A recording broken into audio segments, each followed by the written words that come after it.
사마 네트웍스 발표하도록 하겠습니다. 사마 네트웍스는 뭐 드라마 제작사계 JYP가 되지 않을까 그렇게 생각하고 있습니다.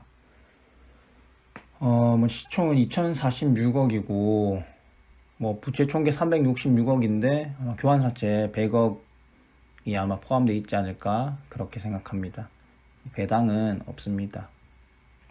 그럼 이 회사가 왜 지금 사야 하고 왜 이 종목인지 이야기를 먼저 해보면, 엔터주들이 한류 영역이 넓어진 것과 유사한 상황 아닐까, 이 드라마 제작사들이. 그런데 아직 드라마 제작이 흥행산업이란 오해가 있는 것 같습니다.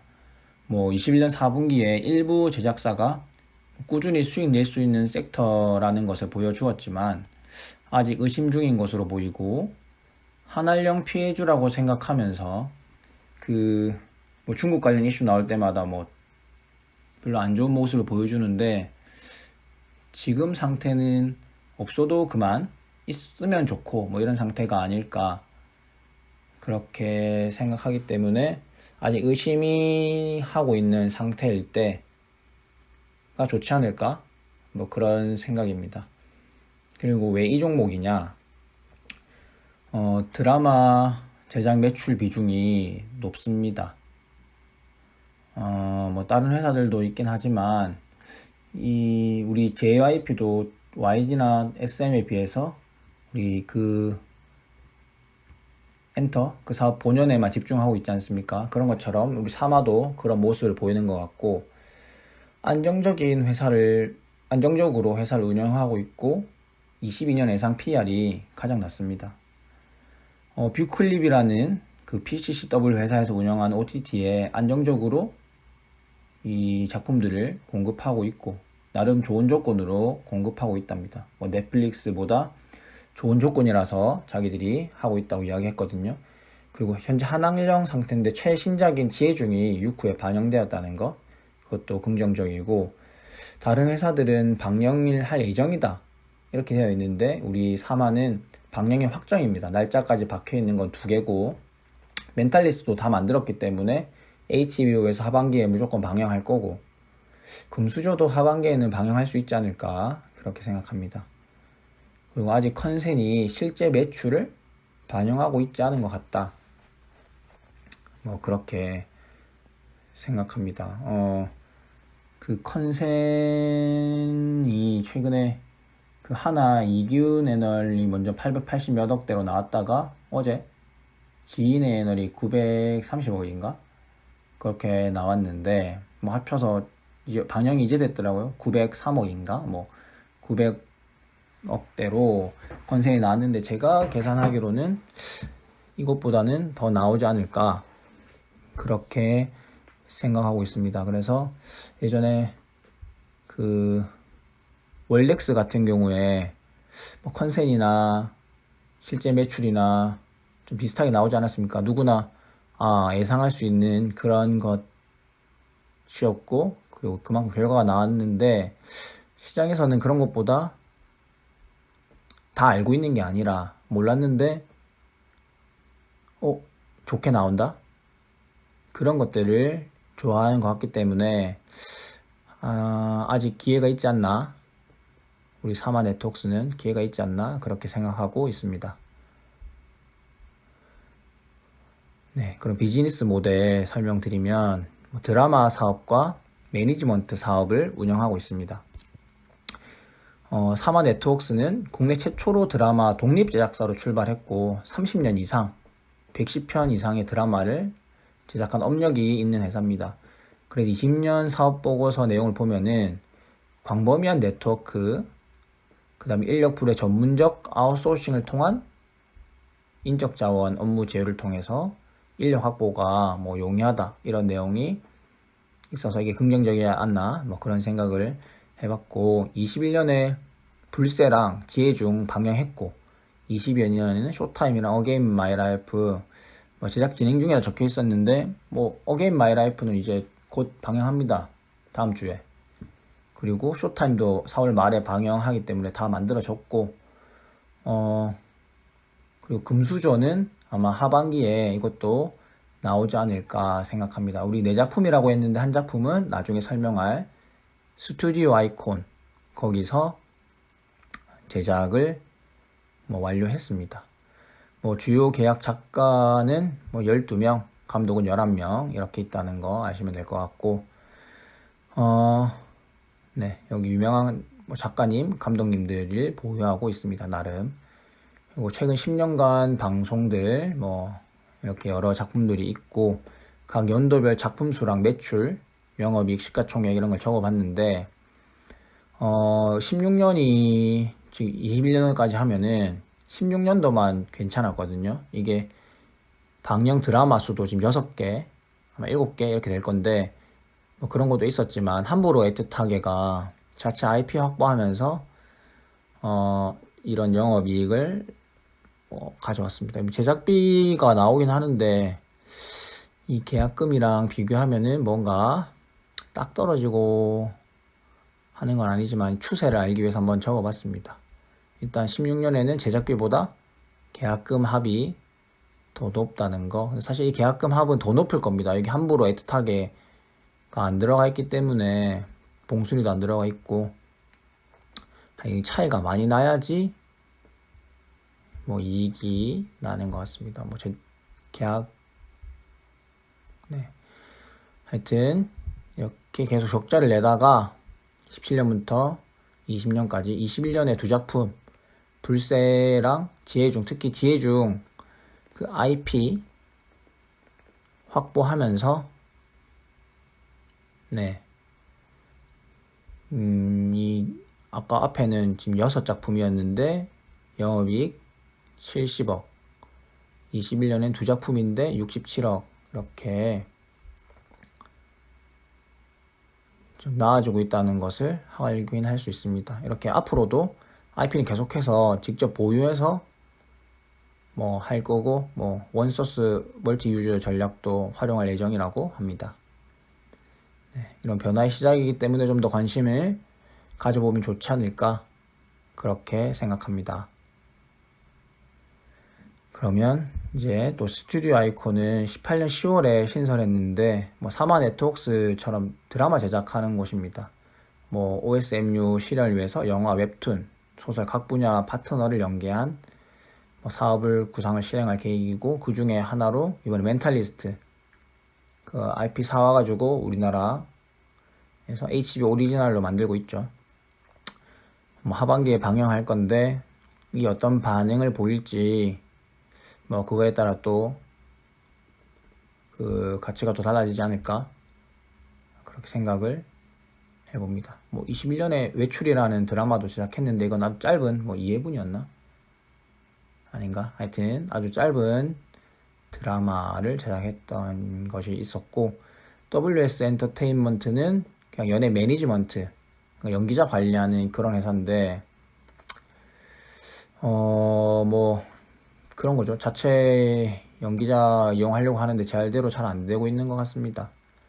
일단 연계 매출 실적 보면은 드라마가 대부분을 차지하고 있는 거 알 수 있고, 부분별 매출 좀 더 자세히 살펴보면은 드라마 매출이 대부분이고 연기자 매출은 항상 적자인데, 이 사업을 유지하는 게 회사에도 물어보니까 연기자 수급 위해서가 맞는데 운영이 쉽지 않다. 하지만 없앨 계획이 있냐 하니까 그런 건 없다. 이렇게 이야기하는 걸 들을 수 있었고, 기타 매출 비중이 18, 19년에 높은데 25, 27.6 이렇게 높잖아요. 이게 아스달 연대기 관련해서 미술 용역 오픈 세트 건립하면서 이 148억이 반영되면서 높게 나왔던 것 같습니다. 주주는 우리 공동대표이사 체제인데 최대 지주 및 관계인 지분율이 38.57%이기 때문에 나름 괜찮지 않나 생각하고, 공동대표이사 신상윤 대표님과 그리고 안재현 대표님 이렇게 두 분이 계신데, 둘 다 이거 미국에 있는 대학 같이 다니면서 같이 살았다고 하더라고요. 세인트루이스 대학, 그다음 워싱턴대 다니면서 같이 살았기 때문에 사이는 좋은 것 같고, 신상윤 대표님은 이렇게 작가님들과의 관계를 유지하고 실제 현장 실무와 관련된 업무를 맡고 있고요. 그러니까 제작과 관련된 업무죠, 결국. 안재현 대표님은 상장사, 우리 법학 변호사 출신이니까 대외적 일반 관련 업무를 맡고 계신데 뭐 인터뷰 같은 경우에도 안재현 대표님이 대부분 하고 계십니다. 이 안재현 대표님은 사위고 예전에 창업자, 신상윤 대표는 아들입니다. 주주 및 임원 뭐 특별한 거 없고 매매 내역, 그다음 교환사채가 있는데 뭐 자사주로 한 거기 때문에 이 100억 했는데 아마 드라마 제작 비용을 대기 위해서 한 것 같고 특별히 문제는 없을 것 같습니다. 손익계산서 살펴보면은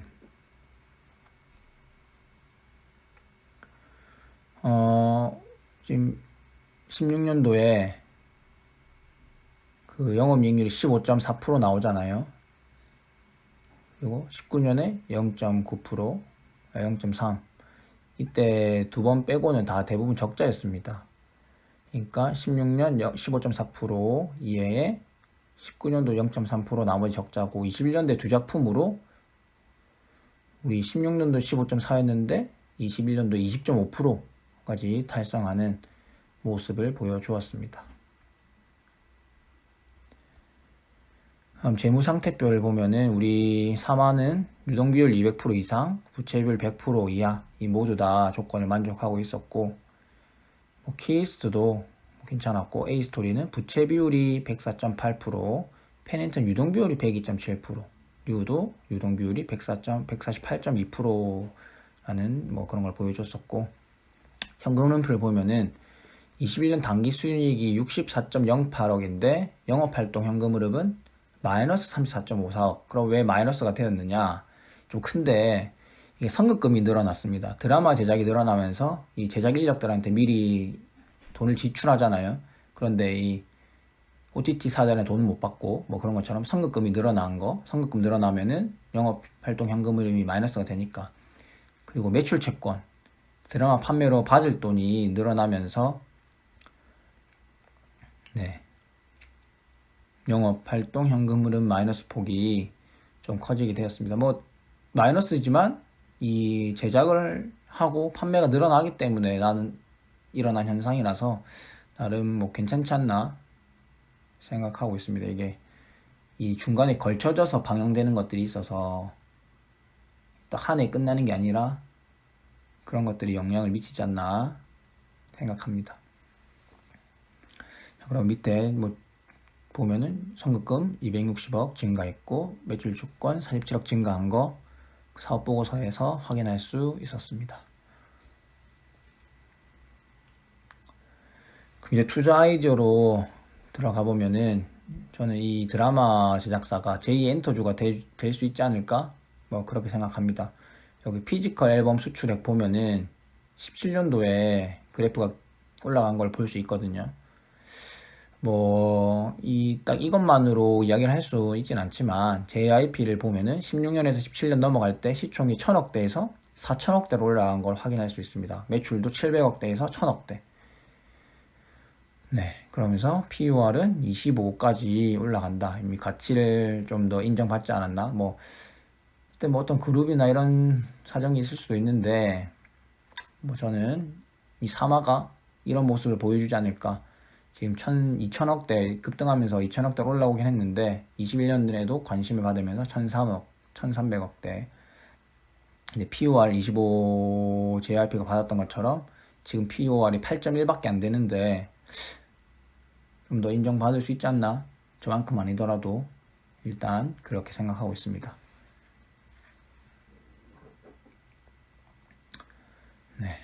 뭐 여기는 매출 영업이익은 추정한 것들이고요. 그리고 변화를 시도하고 있다. 우리 사마는 주말 연속극을 잘 만드는 회사, 미니 시리즈도 잘 만드는 회사였는데 이제 장르물도 잘 만드는 회사로 변화하려고 하는 것 같습니다. 이 스튜디오 아이콘 설립한 게 그런 이유고 뭐 이것뿐만 아니라 그 멜로 로맨스는 그 글로벌 OTT에 먹히지 않지 않나 이런 생각, 장르물 때문에 잘 되는 거 아닌가 이런 생각이 있는데 이 멜로 로맨스도 외국에서 먹히고 있습니다.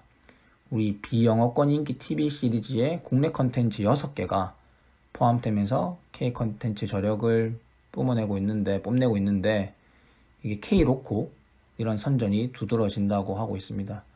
그래서 뭐 괜찮을 것 같고 그리고 꾸준한 매출이 발생할 것 같다. 그렇게 생각합니다.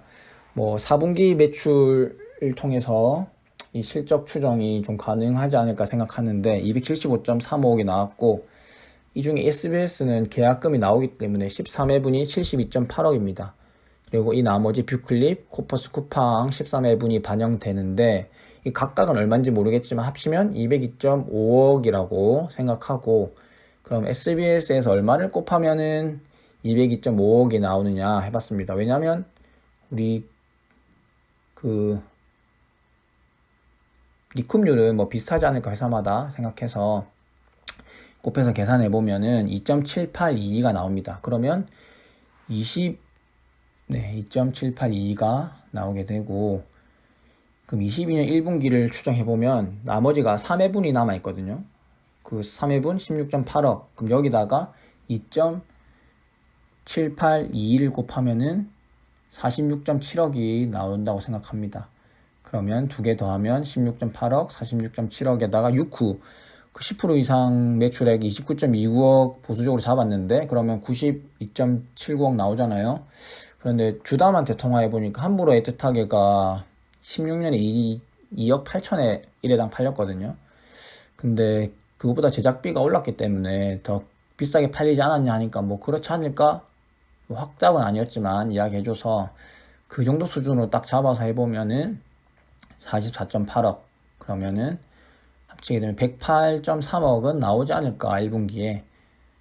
뭐 보수적으로는 뭐 아까 했던 93억 기본 108억인데 작년에 34.2억이었기 때문에 YOY로는 무조건 늘어난다, 그리고 아주 크게 늘어나는 걸 알 수 있고, 2분기에는 503.18억을 추정해봤습니다. 어게인이 56.32억인데 그 나머지 거 계산해보면은 213.01억, 쇼타임 76.72억인데 그것도 계산해보면은 290.17억 해서, 근데 어게인이 약간 작은 거는 그 지분율 때문입니다. 20%를 카카오에 떼주면서 그런 거고, 금수저도 웹툰 기반이라서 그 떼면 200억이지 않을까 생각했고, 멘탈리스트도 IP 사와서 한 거니까 뭐 200억, 어게인도 뭐 웹툰 사온 거니까 그런 사온 것들은 다 200억 잡았습니다.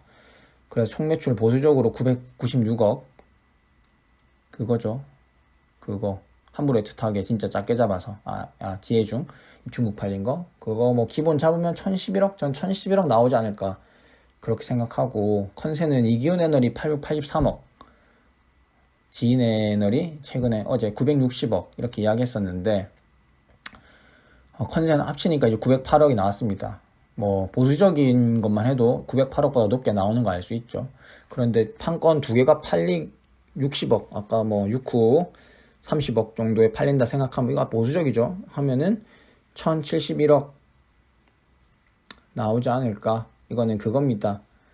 기본 비싸게 팔린 거 적용했을 때 뭐 지혜중. 자, 그럼 PCCW 뷰클립이 긍정적이라고, 이게 꾸준히 매출하는데 아주 큰 역할을 하는데, 이게 어떤 회사냐, 아시아, 중동, 남아프리카 공화국 16개 시장에 5,860만 명의 월간 활성 사용자를 보유한 나름 큰 OTT입니다. 이게 무료로도 볼 수 있고 광고만 보면, 그리고 프리미엄, 돈 내면 광고 없이 보는 거, 이런 모델을 통해서 제공하고 있는데, 네, 대부분 OTT들이 요새 뭐 넷플릭스는 아니지만 이런 방식을 하고 있다고 합니다. 이거 보면은 꾸준히 증가하고 있는 거, 레베뉴, 매출 증가하는 거 확인할 수 있고, 25%, 그리고 뷰 클립 이것만으로는 37% 증가하고 있답니다. MAU 및 유료 가입자도 30%, 58% 증가하고 있습니다. 계속 꾸준히 증가하고 있는 거를 확인할 수 있습니다. 그러다 보니까 에비타도 괜찮아지고 있고, 이 뷰가 태국, 인도네시아, 말레이시아, 필리핀, 싱가포르 여기에서 1위, 먼슬리 액티브 유저에서 1위를 차지하고 있습니다. 넷플릭스를 넘어서. 네, 그래서 괜찮다고 보이고, 구독자도, 돈 내는 구독자도 디즈니에서 2위 차지하고 있죠. 이거는 뷰인가 PCW IR 자료입니다. IR 자료 보면은 여기 지혜중 사진 있는 거 보이시죠? 이 오리지널 전략이 성공적으로 입증됐다고 하는데, 이런 한국 컨텐츠들 때문에 뭐 괜찮았다, 뭐 이렇게 하고 이야기를 하고 있습니다. 뭐 오리지널도 22년에 30개 뭐 투자한다고 하고 아마 꾸준히 투자할 걸로 보입니다. 이게 그 시청 시간이 좀 작더라고요. 그래서 투자가 더 길지 않을까 생각합니다. 리스크는 드라마 흥행 여부에 따라 실적 변동성이 나타내지 않을까 이런 게 있는데, 이제 수요처가 많기 때문에 적자는 어렵지 않을까 저는 그렇게 생각하고, 특히 그 PCCW 뷰클립이 꾸준히 3화에 투자하고 있습니다. 뭐 넷플릭스가 아니라서 아쉬워하는 수도 있는데, 회사에서는 넷플릭스보다 좋은 조건이기 때문에 이 뷰클립이랑 했다 이런 이야기를 했었고, 뭐 키스트에서는 이런 바인딩 계약이 돼 있다 3화에서 뷰클립이랑. 근데 그런 건 아닌 것 같고, 네, 이게 상관이 없다는 거를 흥행과 수익이, 지리산과 지혜중이 흥행이랑 수익이 상관없음을 21년 4분기에 확인할 수 있었는데, 앞으로 다양한 제작사에서도 보여주지 않을까 뭐 그렇게 생각하고, 다시 돌아가서 이 뷰클립 3화에 투자한 거에 대해서 이야기하면, 바인딩 계약 키스트에서는 안 좋게 봤는데 3화에서는 뭐 바인딩 계약 아니다, 우린 계약 조건이 좋아서 한 거다 이렇게 이야기했었고, 그 키스트가 그렇게 이야기한 건 예전에 뭐 TVN인가 JTBC인가 여기랑 바인딩 계약이 돼 있어서 자기들이 프라임 타임도 뭐 배정 못 받고 돈도 제대로 못 받고 그런 것들이 있어서 뭐 그런 이야기를 했었는데, 제가 3화 이야기를 들어보면은 뭐 나름 꾸준히 매출처를 확보하고 괜찮은 조건으로, 실제로 영업이익률 보더라도 괜찮은 조건으로 보이기 때문에 괜찮지 않을까. 이게 또 10년 계약을 했더라고요. 뭐 대부분 5년 계약인데 뭐 10년 계약 뭐 해도 괜찮을 것 같습니다. 어차피 시간 지나면은 또 사줄 사람 없기 때문에 뭐 그런 계약 기간이 늘어서 좀 돈을 더 많이 쳐주나 이런 생각도 들긴 했는데, 뭐 괜찮은 전략인 것 같고, 문제는 이 제작 캐파의 한계, 이건 것 같습니다. 캐파의 한계가 존재합니다. 그지만 오랜 업력을 바탕으로 인적 네트워크가 뛰어나지 않을까 그렇게 생각해 봅니다.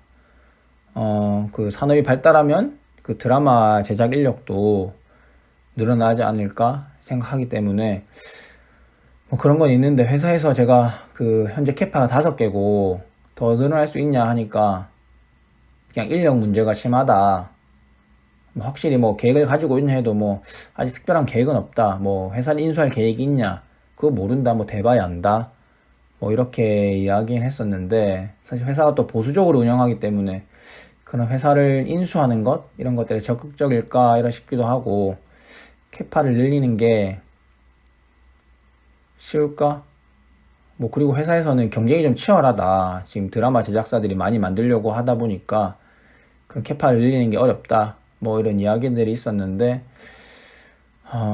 그래서 약간 이것들이 장기 투자를 하기에는 좀 어려움을 느끼게 하는 캐파의 한계, 이 매출의 성장성이 얼마나 될까 이게 약간 걱정이고, 그러면 밸류를 산정해보면 22년 예상 매출액은 1011억, 컨센은 908억이었습니다. 아까 뭐 지혜중 나름 함부로의 뜻하기보다 비싸게 팔릴 때, 그 정도 가격으로 팔릴 때 1011억 매출액이고, 네, 그리고 영업이익률 25% 추정했습니다.